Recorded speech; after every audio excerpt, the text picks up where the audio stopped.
So this is cool because we can already see what's coming in the pipeline for the first big patch, which is patch 1.1.1, I think is what it's called. So, greetings, sleepers and awakened. We're happy to announce we have now opened a new branch on Steam, which we're going to be sharing larger patches ahead of time so we can identify significant issues before rolling them out to the main game client. We're launching the PTC today with upcoming patch 1.1.10.0, which is our first major patch since launch of the game. It contains many changes, fixes, and improvements. To ensure a smooth rollout here in a few weeks, we're sharing an early version of the patch in PTR. Those of you who are willing can try it out and help us spot any tech issues. Here are the patch notes. But PTC, this is a work in progress. It may have issues. The purpose of this PTC is to monitor critical tech issues and address them before the general rollback. We will monitor feedback appropriately. We will leave this client and servers open for a week or two until the patch is ready to go live. Character progression of the PTC will be saved so you can touch future patches without having to restart each time. Please understand that these servers are for testing only. There is no active customer support. Please be aware that terms of service still apply. This is the highlights, though. This is what people are really wanting to see.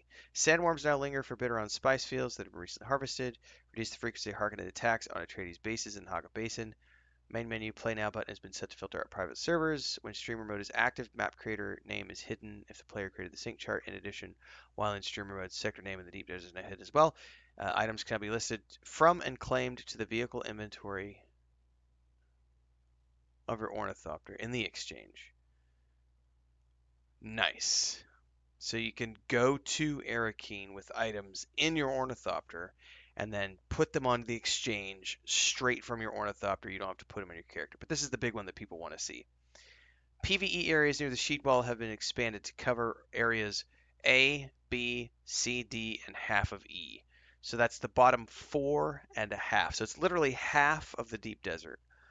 The bottom bottom 4.5 rows are PVE. The top 4.5 rows are PvP. Excellent news. Tech and stability stuff. Um, reports made with the in-game bug reporter now contain additional light about storage location. Menu Play Now button has been set up to filter private servers. After dying in a Coriolis storm, players now get moved straight to the Haga Basin. Trading post checkpoints can now be used as respawn checkpoints. Updated the minimum required version of the Intel GPU driver to prevent sand surfaces. Remove false positive warnings about minimum hardware specs. Remove the restrictions while visiting other sietches. Move the Atreides decorations from from Ismara Effendi, gotcha. Loot containers are now available if they're empty. Added 3 unique weapons, schematics to Ismara Effendi. Vehicle backup tool and the Solito replicator can now be crafted in the survival fabricator. That's good to know. Okay. Armor in the main menu is correct. Armor swatches applied to character in game. Range info added to the welding torch info card. Combat wise, tweak the buggy turret. Visual improvements to buff and debuff icons for legibility. That's big because I was always getting lost with the radiation. Change the Sentinel's action text from detonate to deploy. This is a big one because people keep getting confused about how to like deploy the turret and then which one is detonate, which one is deploy. There's 2 steps. New VFX to indicate sword parry staggers on multiple targets. Updated slow blade animations on the dagger. Corrected VFX on shielding. Oops, didn't mean to scroll all the way up like that. Underslung weapons can only be used with passenger seat. New VFX for, yeah, we already read that. They do 2 lines for that. Abilities. Suppressor dash now costs 20% of maximum power instead of a flat cost of 75. Okay. Reduce poise damage resistance. No longer able to jump under the condition of crippling strike. Updated description of center and mass marksman techniques to indicate body damage also affects damage dealt to shields. That's nice. Okay. Minor tweaks to the camera while boosting with the vehicle, improved interaction with vehicles, can now enter them from different angles, which is great. Exiting Ornithopter's midair will now make them drop straight down instead of gliding endlessly. This should prevent them getting lost. Oh, thank you. Dude, that happened to me the other day because I jumped out and it went all the way to the edge of the map and I was all the way back at my base, like 3/4 away. Okay. We already saw that one. Control points in the deep desert are now PvP areas. Okay. Yep, and a whole bunch of user interface options.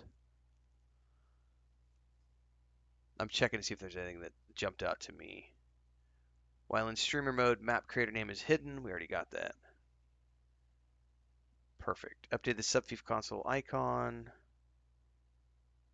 Players can now report other player messages from the text chat. That's perfect. All right. A bunch of graphics optimizations, etc. New audio improvements, and a whole bunch of tech and stability stuff, which I'm not going to go through. Man, there's a whole bunch of crafting stuff in here. These are all just technical fixes, though. I'm scanning. Fixed being able to place buildables through ceilings and walls. I'm going to have to go see what the building changes are like, because we were going to do some more building today when we switch over to that, and then a whole bunch of comment stuff. So that's a big patch, guys. That's a really, really, really, really, really, really big patch. And if you want to go through the whole thing, you totally can on your own time. I will be providing a link to this. We're obviously in a stream right now, but this will be for after the stream. I'll get this clipped out on YouTube, and then once it's out on YouTube, there will be a link down below for those of you who want to read the patch notes in their entirety. But we are going to be seeing that on the PTC, so that should be coming in a few weeks. Still no date, which we don't need one yet, but it's nice to know that it's coming, and people can prepare accordingly.